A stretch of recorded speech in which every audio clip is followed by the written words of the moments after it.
Good afternoon, ladies and gentlemen. My name is Zenokilla of Ta, here for another barn burner in the world of StarCraft 2. Today's match is a PvT, a Protoss v Terran, taking place between SCMothership and his opponent IBleedDblBlu. Maybe some sort of sports fan, or possibly very Democrat. Although you probably wouldn't expect something like that for him. Today's match is, I believe, Xel'Naga Caverns. Pretty popular ladder match. Pretty easy to defend. Natural expansion. Third expansion out front. A couple Xel'Naga watchtowers in the middle. Now, don't forget about these Xel'Naga watchtowers, is that if you're inside the shrubbery, you can't be seen from outside the shrubbery. So it's always good to have somebody inside and somebody outside to make sure nobody's trying to pull a fast one on you. So we see SCMothership opening up with a pylon on 9 and going for the scout.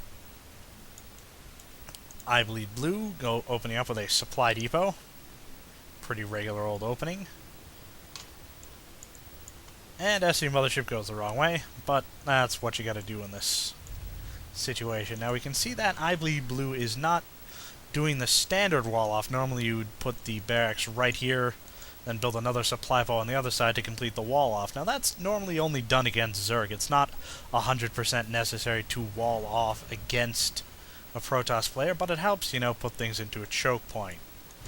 We see that SCMothership getting his gas on 15, opened up with a gateway on 12 or 13. Now we see that IBleedDblBlu sending his scout out. SCMothership in the base sees, nothing out of the ordinary. IBleedDblBlu is just not happy with that probe in his base, so he pulled 3 SCVs off the line to keep an eye on it. Always good, you don't want a probe putting down a pylon and 4-gating you.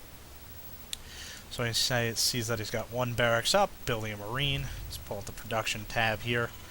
And is pulling out his orbital command center. 1 gas, 1 worker in the gas. And SCMothership is putting up his cybernetics core, building a zealot, etc. Looks like that poor probe is going to bite the dust. And we see IBleedDblBlu has found our dear friend SCMothership and is taking a look around his base. Gate, cybernetics core, nothing too concerning about that. SCV's got to be careful though, he might get killed. You can see his little circle path to go around him there. Now we see SCMothership is grabbing his second gas a little early, so he might be going for some tech play. I got 1 gateway out, researching warp gate. IBleedDblBlu has put 2 supply depots up and is building a factory, so he's not building a second rack, so he's going straight into factory tech. Got 3 marines out, should be able to hold off any aggression, especially on a map this size.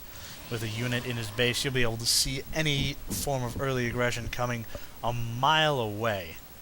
And now, to complete his wall off, IBleedDblBlu has put in a bunker, which is very good defensively, but doesn't have the highest hit points. As I mentioned, most Terran players use a barracks to wall off their front opening. You can see it's got 1,000 hit points, as opposed to the supply depots and the bunker that only have 400 hit points each, which makes them about twice as fast to get through if you're dealing with a little early aggression. We see another gateway and a Twilight Council. Looks like our friend SCMothership is going for DTs.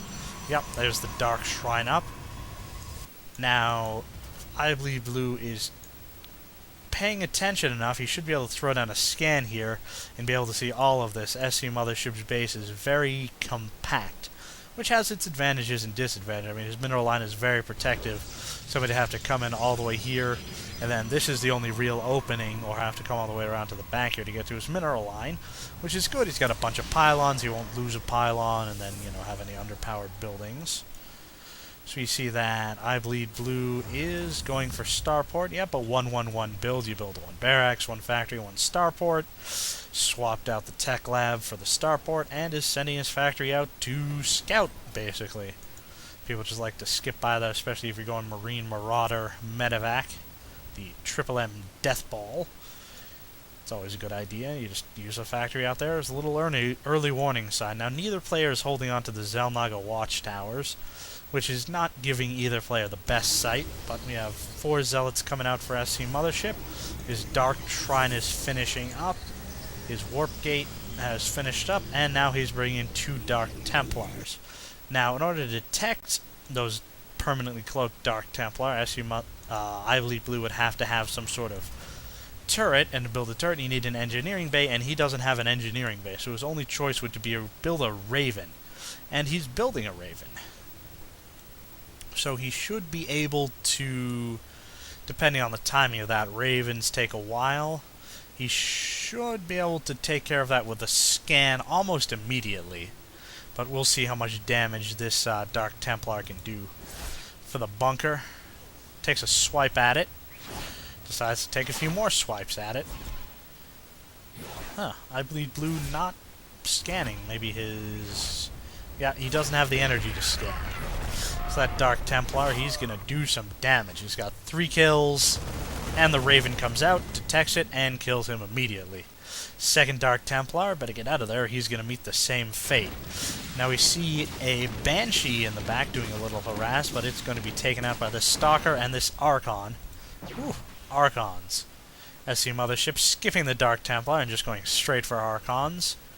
And behind that, IBleedBlue is expanding, just grabbing his second expansion just a little bit later than the Nexus is going to finish. So he's got 12 Marines to hold this front line and a Raven, so he's pretty well protected. That Banshee is just hovering around the back of the map. Not sure what it's doing. Maybe try to poke off the mineral lines, since there's no cannons here. But a couple Stalkers will be able to prevent that, unless the Banshee gets Cloak. And it doesn't look like IBleedBlue is researching Cloak, which would be very helpful, but again, can be countered by a little scouting and some cannons. That Banshee's going to wisely make his disappearance. IBleedBlue building an engineering bay wisely. He's got his second base fully saturated, got a bunch of Marines, Marauders, and a Raven. And let's take a look at the Army tab. It's not the Army tab. Units tab, there we go. He's got 39 Harvesters. Wow, 40 Harvesters to 42 Harvesters. But those Mules definitely pick up extra, giving him a little bit of advantage. So in the terms of the army size, both teams are about equal. Banshee coming in for a little bit more harass. SC Mothership wisely putting up a cannon. Not quite in the right area, though. That Banshee's got 4 kills, which isn't bad. Now he's going for upgrades. Finally a little Mobius reactor. Level 1 upgrade, stim. And a couple more cannons. So this Banshee's just hanging out. Factory scouting. Slowly building up his army. He's got a dropship. And let's see what SC Mothership is doing. Wow, that is a lot of Archons. He's got 4 Archons. Let's see, he's building another photon cannon just to be defensive. Yep, more cannons. And he is researching his upgrades. Not building too many units there. We can see in terms of supply, it's actually supply blocked here at 84, while his opponent's at 98 supply. So we should see SC Mothership slowly but surely try to close the gap. So we have the Banshee, and now it looks like we're going to have a little bit of drop play. Banshee decides to go home, dropship decides to come in. Now we can see the base here. He's got 1 photon cannon there, and that looks like all the defenses he has against this dropship. That's got 4 Marauders. That's going to do some damage to the mineral line if he's not careful. So let's watch that dropship come in. Drops down his 4 Marauders, and let's see what they decide to go after. Hello? Looks like they decided to fall asleep on the game. They're just kind of chilling, which is not what you want to do. As soon as you land, you want to start doing damage.